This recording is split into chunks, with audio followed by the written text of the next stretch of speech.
Renungan Pagi, Yesus nama di atas segala nama, oleh Ellen G. White, 9 Juli 2024. Mari kita berdoa. Bapa kami yang di sorga, Allah pencipta langit dan bumi, laut dan segala isinya, Allah yang maha besar, maha kuasa, sumber segalanya, yang kami sembah selalu melalui anak-Mu yang tunggal, Yesus Kristus. Terpujilah Yesus, anak Allah yang maha tinggi, yang adalah pencipta kebenaran. Pada pagi hari ini kami bersyukur boleh bangun dan berbakti, dan sebagaimana membaca dan mendengarkan nasihat firman-Mu, kiranya ini menjadi pembaharuan bagi kami semua, agar Kristus tinggal dalam hidup kami, sebab Yesuslah kebenaran yang menguduskan kami.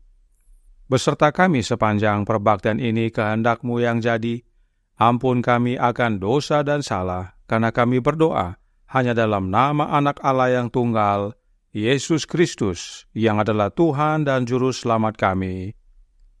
Amin. Renungan hari ini akan dibacakan oleh Saudara Roy Pondaa. Kepada Saudara Roy, kami persilahkan. Selamat pagi. Renungan pagi kita hari ini berjudul Pencipta Kebenaran. Ayat inti terambil dari Yohanes 17 ayat 17. Kuduskanlah mereka dalam kebenaran, firman-Mu adalah kebenaran. Melalui alam, melalui lambang dan simbol, melalui para nabi dan bapa, Allah telah berbicara kepada dunia. Pelajaran harus diberikan kepada umat manusia dalam bahasa manusia. Malaikat perjanjian harus berbicara. Suaranya harus didengar di baitnya sendiri. Kristus harus datang untuk mengucapkan kata-kata yang harus dipahami dengan jelas dan pasti. Dia, pencipta kebenaran, harus memisahkan kebenaran dari sekam ucapan manusia yang membuatnya tidak berpengaruh. Prinsip-prinsip pemerintahan Allah dan rencana penebusan harus didefinisikan dengan jelas. Pelajaran-pelajaran dari Perjanjian Lama harus disampaikan sepenuhnya kepada manusia. Di antara orang-orang Yahudi masih ada jiwa-jiwa yang teguh, keturunan dari garis suci yang melaluinya pengetahuan tentang Allah telah terpelihara. Mereka masih menantikan pengharapan akan janji yang diberikan kepada para bapa. Mereka memperkuat iman mereka dengan memikirkan jaminan yang diberikan melalui Musa. Tuhan Allah akan membangkitkan seorang nabi dari antara saudara-saudaramu sama seperti aku. Dengarkanlah dia dalam segala sesuatu yang akan dikatakannya kepadamu. Kisah Para Rasul 3 ayat 22. Sekali lagi, mereka membaca bagaimana Tuhan akan mengurapi seseorang untuk menyampaikan kabar baik kepada orang-orang yang sengsara dan merawat orang-orang yang remuk hati, untuk memberitakan pembebasan kepada orang-orang tawanan, dan untuk memberitakan tahun rahmat Tuhan. Yesaya 61 ayat 1 dan 2. Mereka membaca bagaimana Dia akan menegakkan hukum di bumi, bagaimana pulau-pulau mengharapkan pengajarannya, bagaimana bangsa-bangsa berduyun-duyun datang kepada terangnya, dan raja-raja kepada cahaya yang terbit baginya. Yesaya 42 ayat 4, 60 ayat 3. Kata-kata terakhir Yakub memenuhi mereka dengan pengharapan. Tongkat kerajaan tidak akan beranjak dari Yehuda, ataupun lambang pemerintahan dari antara kakinya, sampai Dia datang yang berhak atasnya. Maka kepadanya akan takluk bangsa-bangsa. Kejadian 49 ayat 10. Menurunnya kekuatan Israel membuktikan bahwa kedatangan Mesias sudah dekat. nubuatan Daniel menggambarkan kemuliaan pemerintahannya atas sebuah kerajaan yang akan menggantikan semua kerajaan di bumi. Dan, kata Nabi, itu akan tetap untuk selama-lamanya. Daniel 2 ayat 44. Meskipun hanya sedikit orang yang memahami sifat misi Kristus, terdapat harapan luas akan seorang pangeran perkasa yang akan mendirikan kerajaannya di Israel dan yang akan datang sebagai penyelamat bagi bangsa-bangsa. Kegenapan waktunya telah tiba. Manusia yang semakin rendah martabatnya karena pelanggaran selama berabad-abad menyerukan datangnya Sang Penebus. The Desire of Ages, halaman 34. Demikianlah bacaan renungan pagi kita hari ini. Terima kasih, Tuhan Yesus memberkati. Terima kasih atas penata layanan Saudara Roy. Tuhan Yesus memberkati.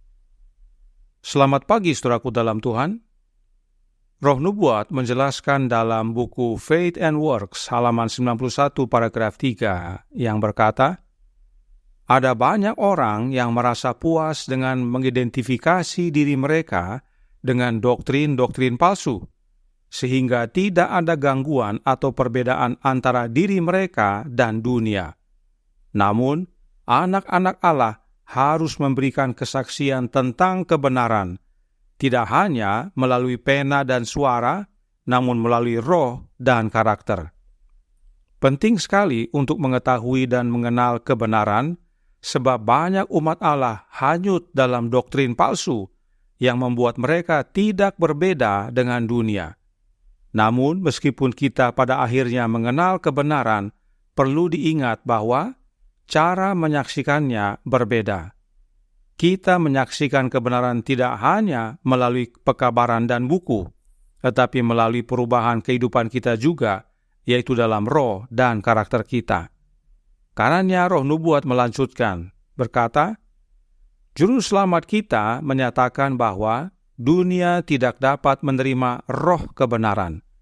Mereka tidak dapat membedakan kebenaran karena mereka tidak dapat memahami Kristus, pencipta kebenaran.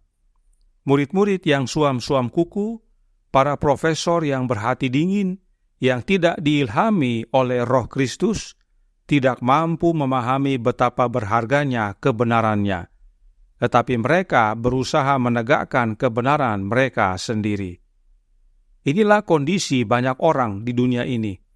Mereka tidak dapat membedakan mana kebenaran dan mana doktrin palsu, sebab mereka tidak memahami atau mengenal Kristus, Sang Pencipta kebenaran. Itu sebabnya banyak yang menciptakan kebenarannya sendiri, karena mereka tidak memiliki roh anak Allah dalam hati mereka. Nah, apakah roh anak Allah sama dengan roh kebenaran? Ini penting sekali dipahami, karena Roh Nubuat berkata bahwa dunia tidak dapat menerima roh kebenaran. Pertama, Yesus sendiri berkata dalam Yohanes 14 ayat 6 yang berbunyi, kata Yesus kepadanya, Akulah jalan dan kebenaran dan hidup. Tidak ada seorang pun yang datang kepada Bapa kalau tidak melalui Aku. Yesuslah kebenaran itu. Karenanya roh kebenaran adalah rohnya Yesus. Dalam suratnya Yohanes berkata, 1 Yohanes 5 ayat 6 yang berbunyi, Inilah Dia yang telah datang dengan air dan darah, yaitu Yesus Kristus, bukan saja dengan air, tetapi dengan air dan dengan darah. Dan rohlah yang memberi kesaksian, karena roh adalah kebenaran. Dikatakan roh adalah kebenaran, dan Yesus adalah kebenaran, maka roh adalah Yesus. Jadi, yang memberikan kesaksian adalah Yesus, oleh kehadiran rohnya. Itu sebabnya Roh Nubuat berkata dalam suratnya nomor 144 tahun 1896 paragraf 9. Oh, betapa istimewanya hak kita untuk menjadi rekan kerja bersama Yesus Kristus. Dia datang kepada Anda sebagai roh kebenaran. Jelas, baik Alkitab dan Roh Nubuat menyatakan bahwa Roh kebenaran itu adalah Yesus Kristus itu sendiri. Mereka yang menolak Yesus, yang adalah kebenaran, dengan cara menolak Roh-Nya, akan terjerumus kepada doktrin-doktrin palsu, serta menciptakan kebenaran mereka sendiri. Karenanya Yesuslah yang memisahkan kebenaran dari sekam ucapan manusia, yang membuatnya tidak berpengaruh. Kita perlu Yesus yang adalah Roh kebenaran tinggal dalam hati kita, agar memimpin kita ke dalam seluruh kebenaran. Sebab Yesuslah kebenaran yang menguduskan kita. 1 Korintus 1 ayat 30 berkata, "Tetapi oleh Dia kamu berada dalam Kristus Yesus, yang oleh Allah telah menjadi hikmat bagi kita. Ia membenarkan dan menguduskan dan menebus kita." Inilah ayat yang menjelaskan ayat inti renungan hari ini. Yesus yang adalah firman dan yang adalah kebenaran, Dialah yang menguduskan. Melalui Anak-Nya lah Allah Bapa menguduskan kita. Dan Roh Nubuat juga menasihatkan kita dalam 1888 Materials, halaman 805 paragraf 3. Kita harus menyajikan kebenaran sebagaimana di dalam Yesus. Terang dan kuasa juru selamat yang tinggal di dalam haruslah menjadi milik kita, atau kita tidak bisa menarik orang lain kepadanya. Kita harus dipenuhi dengan Roh kebenaran, Roh Kristus. Tidak ada kuasa dalam manusia untuk menarik manusia kepada Kristus. Kita seperti besi yang tidak bisa menarik kecuali dijadikan magnet. Kita harus dikuduskan melalui kebenaran jika kita mau memiliki pengaruh pengudusan terhadap orang lain. Agar kita memiliki kuasa untuk menarik manusia kepada Kristus, kita perlu menjadi magnet. Bagaimanakah caranya untuk menjadi magnet? Caranya adalah dengan pengudusan. Dengan memiliki roh kebenaran yang sama dengan Roh Kristus, yang adalah kebenaran, maka hidup kita dikuduskan. Dan melalui hidup kita yang dikuduskan oleh Kristus ini, kita menjadi magnet, menarik orang lain kepada Kristus. Inilah pentingnya kita mengetahui dan mengenal kebenaran, yaitu Yesus Kristus, sebab Dialah pencipta kebenaran yang menguduskan kita. Tuhan memberkati, saya bawa dalam nama Yesus. Amin. Mari kita berdoa. Bapa kami yang di sorga, Allah pencipta langit dan bumi, laut dan segala isinya, Allah yang maha besar, maha kuasa, sumber segalanya, yang kami sembah selalu melalui Anak-Mu yang tunggal, Yesus Kristus. Terima kasih atas kebenaran indah pada pagi hari ini, bahwa Engkau ya Bapa menguduskan kami oleh firman, oleh kebenaran, yaitu Anak-Mu yang tunggal, Yesus Kristus. Karenanya penting bagi kami semua untuk menerima roh kebenaran yang adalah roh Anak-Mu. Dan biarlah kami semua yang percaya membuka hati agar Kristus tinggal dalam hati dan tidak hanya menuntun kami ke dalam seluruh kebenaran, tapi Dia juga menguduskan kami agar kami semua menjadi magnet-magnet yang menarik sesama kami datang kepada Kristus. Beserta kami sepanjang hari ini kehendak-Mu yang jadi.